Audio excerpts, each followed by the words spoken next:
Halo saudara Tabipun, senang sekali dapat berjumpa kembali bersama saya Putri Alifia Fitra dalam program acara Sapa Lampung. Saudara, perayaan Tahun Baru Imlek bukan hanya tradisi pergantian tahun dalam kalender Tionghoa, tetapi juga sebagai syarat makna harapan kebersamaan dan keberagaman. Dan untuk memahami lebih dalam apa itu makna perayaan Tahun Baru Imlek, telah hadir di studio Kompas TV Lampung ada Laushe Stephen Cheng selaku Sekretaris PSMTI Lampung dan Ketua Badan Pendidikan Bahasa Mandarin Provinsi Lampung. Untuk itu saudara, marilah kita sapa narasumber kita pada hari ini. Selamat datang Laushe Stephen. Halo. Wah, sangat fresh sekali hari ini sepertinya. Bagaimana kabarnya Laushe? Kabarnya baik. Baik ya. Baik. Oke, Ya, luar biasa. apalagi ketemu Putri, tambah baik lagi saya. Menarik sekali hari ini pembahasan kita yaitu terkait mengenai makna perayaan Tahun Baru Imlek di tahun ini Laushe. Mungkin boleh diceritakan secara singkat terlebih dahulu apa itu Imlek dalam Tionghoa. Oke. Jadi terima kasih ya Putri, Kompas TV sudah memberikan kesempatan ya. Sebenarnya Imlek itu adalah berakhirnya musim dingin, mulainya musim semi. Bunga mekar, rumput hijau, kehidupan mulai berkembang. Itu adalah secara kalender Chinese yang disebut Nongli untuk tanggal 1 Januari. Jadi saya bisa katakan Imlek itu adalah mulainya musim semi, bisa katakan secara kalender Chinese adalah tanggal 1 Januari. Oke. Putri suka dengar tahun ini apa namanya Imlek keberapa? Kurang dengar. Oke. Kalau di Indonesia ini adalah Imlek 2577. Oke, 2577. Putri tahu nggak 2577 itu apa? Tahun barunya, tahun atau seperti apa? Coba kan tiap tahun kan lihat nih, tahun lalu 2576, tahun yang lalu 2575, ini jatuhnya 2577. Kira-kira tahu nggak 2577 apa? Tidak, seperti apa? Oke, jadi begini, ini sangat-sangat menarik karena Imlek itu saya katakan itu tanggal 1 Januari kalender Chinese itu ada perayaan mulainya musim semi. Tapi untuk di Indonesia dia ada tambahan 2577 itu yang sebenarnya tidak ada di Tiongkok. Oke, apa itu? Putri pernah dengar seorang guru agung yang namanya Konghucu. Pernah dengar nggak? Oke, siapa dia? Tokoh Tionghoa pastinya. Oke, jadi Konghucu ini diakui sebagai guru agung. Beliau lahir 551 sebelum Masehi. 551 ditambah 2026 berapa? 2577 kalau nggak salah ya. Oke, jadi 2577 ini adalah hitungan kelahiran Konghucu. Konghucu ini siapa? Konghucu ini adalah guru agung yang kalau di Tiongkok atau Chinese yang harus wajib semua orang belajar filosofinya, semua orang ikuti ajarannya. Kenapa? Karena filosofinya Konghucu mengajarkan orang itu harus berbuatan baik, harus berkelakuan baik, harus jadi orang yang baik. Seperti itu. Oke, jadi kalau Imlek di Indonesia itu dihitung dari kelahirannya Konghucu sampai sekarang ketemulah 2577. Seperti itu. Oke, jadi memang menarik sekali ternyata memang itu perhitungan dari tahun kelahiran dari Konghucu seperti itu ya. Ya. Dan itu menjadi mungkin alasan tersendiri atau memang menjadi motivasi tersendiri bagi masyarakat Tionghoa atau memang seperti apa itu? Oke, jadi gini, saya cerita gini ya. Konghucu ini menariknya bagaimana? Konghucu ini, saya cerita gini. Di Tiongkok ada 5 agama, ya, Muslim, Buddha, Kristen, Katolik, dengan agama Tao yang aslinya dari Tiongkok. Oke. Konghucu itu kebetulan bukan suatu keagamaan. Oke. Konghucu itu adalah ajaran. Saya boleh cerita nggak tentang itu? Boleh silakan. Mungkin sedikit menjauh ya, tapi ya ini maksud saya terima kasih kesempatan Kompas TV memberikan kesempatan untuk saya berbagi sedikit ini tentang ini. Oke. Kita tahu negara Tiongkok secara bahasa Mandarin Zhongguo. Guo itu negara, Zhong itu tengah. Terus orang aneh, kok negara Tiongkok artinya kok negara tengah? Zhong artinya tengah, sedang. Maksudnya apa? Kok negara tengah? Jadi begini, ajaran filosofi yang dari negara Tiongkok adalah yin yang. Apa itu yin dan yang? Ada siang, ada malam, ada baik, ada buruk, ada positif, ada negatif. Dengan ada yin yang ini, baru terbentuk dunia ini. Terus ajaran filosofi Tiongkok itu mengajarkan kita apa? Mengajarkan kita harus pertahankan yin yang ini, sehingga segala sesuatu berkembangnya tidak berlebihan, tidak kekurangan, tidak kebesaran, tidak kekecilan, hanya selalu bertahan sedang-sedang saja, pas-pas saja, baru akan mencapai kesempurnaan. Itu Zhongguo. Oke. Jadi kita cerita tentang tadi Imlek. Imlek itu kan saya katakan itu ada kalender Nongli, kalender petani. Kalender nanti kapan Putri sempat bisa lihat, bisa cari tahu. Ada 3. Satu adalah kalender namanya Yangli. Itu bumi berputar ikut matahari satu putaran. Itu pas 364,5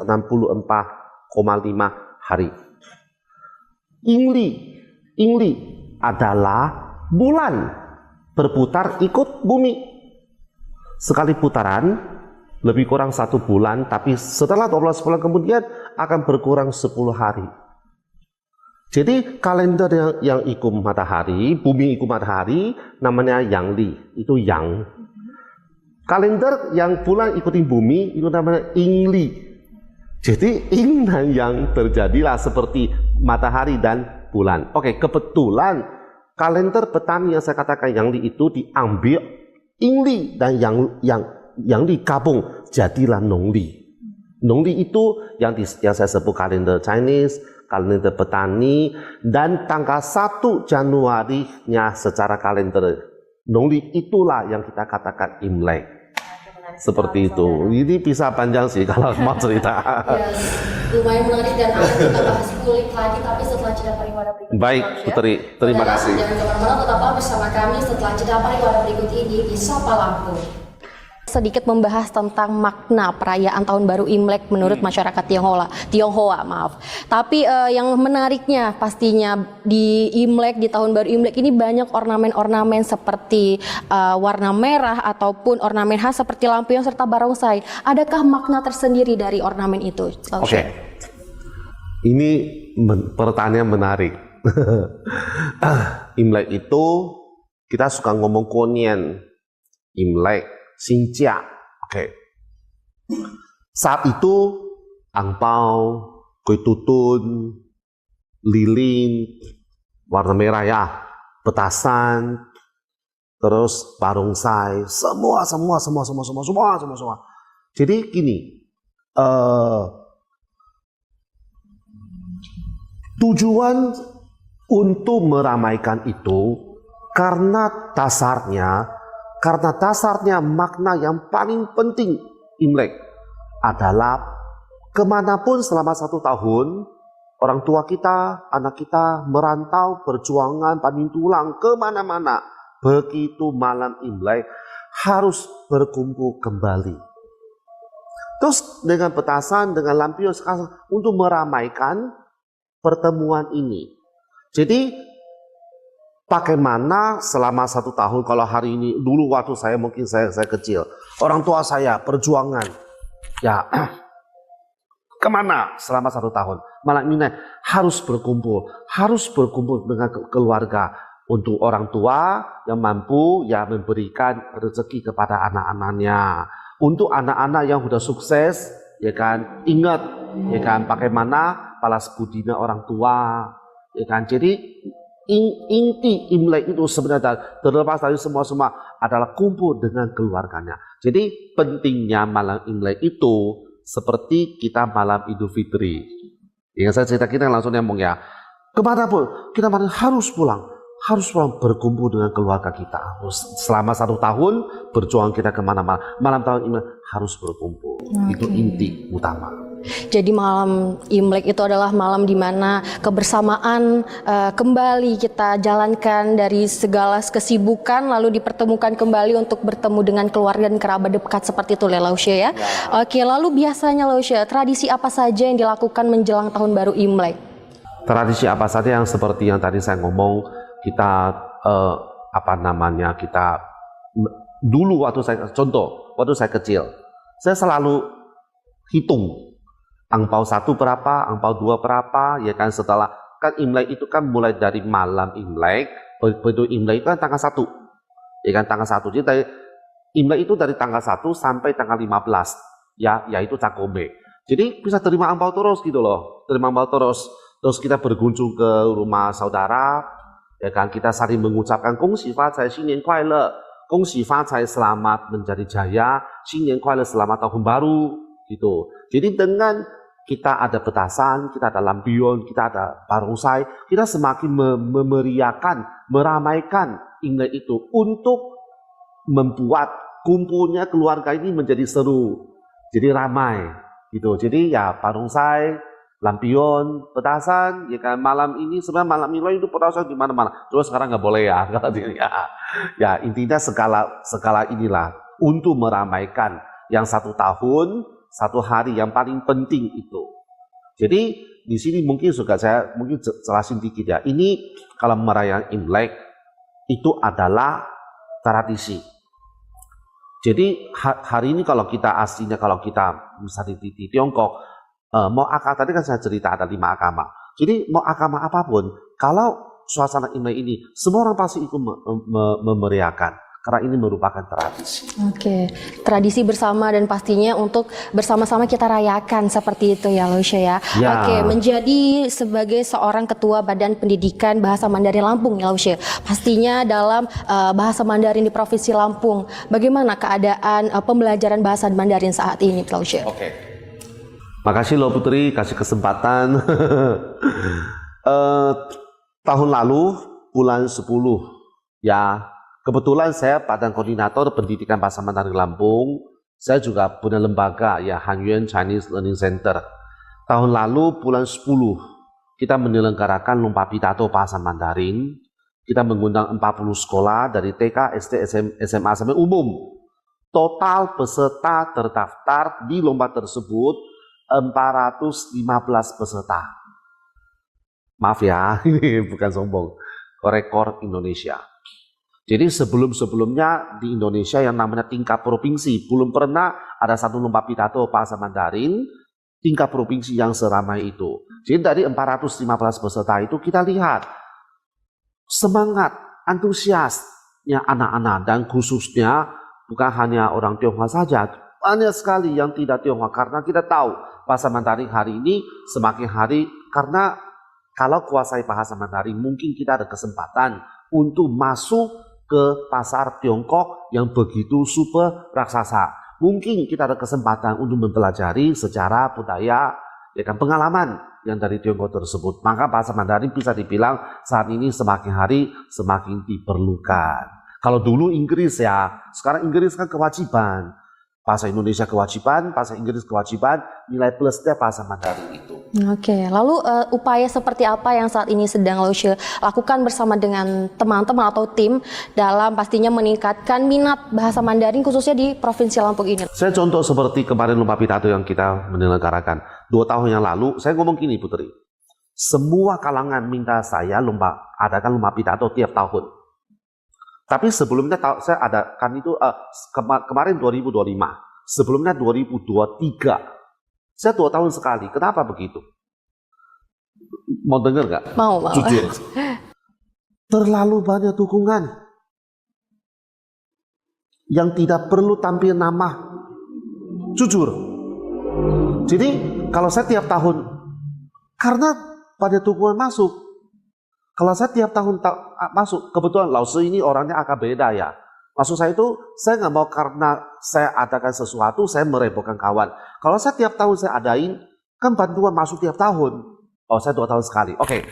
Dengan semangat anak-anak yang begitu luar biasa, ya kan, kita harus membuat anak-anak merasa bahwa pentingnya bahasa Mandarin, susahnya bahasa Mandarin pakai aksara, mudahnya bahasa Mandarin kalau kita wah ini tahu dong Putri, wah ini kalau pakai aksara kan susah, tapi kalau secara percakapan hanya WOAINI, kita membuat orang anak-anak semakin merasa pentingnya bahasa Mandarin. Memang sulit kalau pakai tulisan, tapi kalau kita hanya fokus untuk percakapan pada WA ini hanya WOAINI saja. Kapan Putri mau belajar, cari langsung dong. Oke, baik. Ini menarik sekali yang akan kita bahas di segmen selanjutnya, Lausha, terkait apakah bahasa Mandarin itu sulit. Tapi kita akan bahas setelah jeda pariwara berikut ini. Baik. Saudara, jangan kemana-mana, tetaplah bersama kami setelah jeda pariwara berikut ini di Sapa Lampung. Nah, tadi menarik sekali di segmen sebelumnya membahas terkait bahasa Mandarin. Nah, ini hal yang mungkin banyak dipertanyakan orang-orang ataupun pemuda-pemuda yang memang belum mencoba belajar bahasa Mandarin. Kira-kira bahasa Mandarin itu sulit atau ada tips and trik tersendiri Lausha dalam memahami bahasa Mandarin? Jadi gini, Putri mau nggak jadi murid Lausha? Boleh. Kalau Putri jadi murid Lausha, Putri akan merasakan kalau salah pola belajar Mandarin memang sulit. Tapi kalau tepat caranya, langsung ngomong, langsung dari Hanyuan Chinese Learning Center. Langsung pertama ngajar tahun 2000, ya mendirikan lembaga 2023. Dari pertama sampai saya hari ini siswa kami aktif 5.000 sekian. Langsung tidak pernah minta siswa saya hafalan. Karena saya tahu menghafal adalah sesuatu hal yang tidak menyenangkan. Jadi kita, tadi saya bilang, kalau pakai tulisan aksara itu total dikumpul-kumpulin ada 100.000 huruf aksara yang berbeda-beda. Supaya kita lihai harus minimal menguasai 4.000, 5.000 aksara yang beda-beda. Itu butuh usaha berjalan yang sungguh luar biasa. Tapi kalau hari ini kita tahan dulu tulisan, fokus di percakapan, itu hanya ABCDE. Lalu jangan bawa hafalan dalam pelajaran. Langsung suka itu pelajaran itu bawa ke sehari-hari. Bagaimana caranya? Kosakata tersebut. Langsung contoh gini deh. Putri pernah nggak hafalin wah ini? Aku cinta kamu. Ya. Pernah nggak hafalin? Nggak pernah. Karena selalu diucapkan. Sering dengar. Nah, itulah bukan menghafalkan, tapi bagaimana membuat diri kita mudah dan cepat terbiasa dengan itu. Jadi berkat pada bantuannya Hanyuan Chinese Learning Center mulai akhir tahun lalu kita sudah dapat guru asli dari Tiongkok. Oke, jadi bagaimana kita menghadapi anak-anak siswa dengan full Chinese, membuat mereka itu terbiasa dengar. Memang awalnya sulit. Ya kan kita kan sama sekali misalnya untuk level dasar ya kan sulit. Tapi semakin kita sering dengar, semakin terbiasa. Jadi kita sendiri tidak hafalan, tidak terlalu banyak kiat, tapi terbiasa dengar akan terbiasa menggunakannya. Jadi bukan bagaimana cara menghafalkan, tapi bagaimana caranya membuat diri kita terbiasa untuk dengar dan ngomong. Itu akan sangat memudahkan. Oke, jadi memang mungkin dalam mempelajari setiap bahasa pastinya adalah hal yang mudah ketika kita bisa membiasakan secara langsung berinteraksi dengan bahasa tersebut. Betul. Karena nantinya memang akan terbiasa seperti itu juga dengan bahasa Mandarin, Lausha ya. Betul. Oke, Lausha sebagai bagian dari Paguyuban Sosial Marga Tionghoa Indonesia, pastinya memiliki pesan harapan di tahun baru Imlek tahun ini. Bagaimana Lausha? Kita tahu ya, akhir-akhir ini kan pada musibah ya di tanah air. Jadi kami atas nama PSMTI Lampung ya kami berharap Indonesia ini kalau bisa semakin kuat, semakin kompak, semakin bersatu. Karena kita hanya bisa bersatu, kita baru akan kuat bisa mengatasi kondisi kesulitan apapun. Tapi kalau kita tidak bisa bersatu, kita tidak bisa kompak, ya kan, tenaga kita akan pecah-pecah. Jadi kita harap, ya kan, kalau kita atas nama PSMT Provinsi Lampung, ya kita harap momen yang Imlek ini kita bisa bergabung, bersatu dengan dari agama mana saja, ya teman-teman semua, kita akan belajar semakin kompak, semakin kuat, dan semakin percaya diri, semakin berani untuk menghadapi masa depan yang banyak tantangan, banyak pencobaan. Oke, lalu Lausha, bagaimana pesan untuk para generasi muda agar nantinya terus mempererat dan juga melestarikan budaya Imlek di tiap tahunnya? Kita jangan pernah lupa ya dengan apa yang telah diturunkan dari leluhur, dari orang tua. Ya kita langsung selalu ngomong ke siswa gini. Langsung Stephen tuh sekolah nggak pernah pintar, sungguh-sungguh. Saya boleh tidak pintar, tapi saya tidak boleh berhenti untuk selalu berusaha. Karena asal berusaha, kita pasti ada jalan. Tapi berusaha itu, hari ini, Putri berusaha bukan karena Putri, langsung Putri udah berusaha, bukan. Bagaimana orang menilai Putri.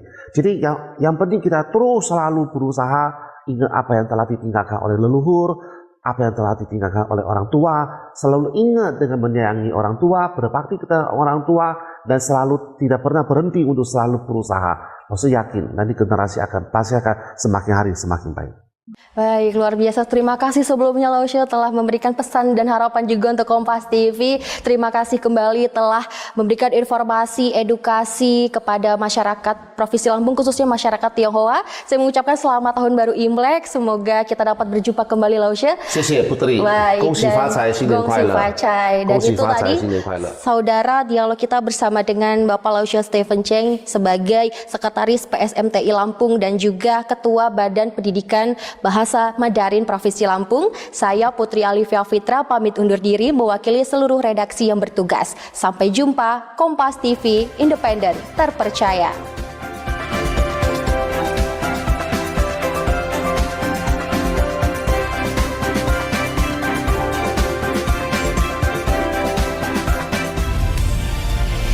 Kompas TV, independen, terpercaya.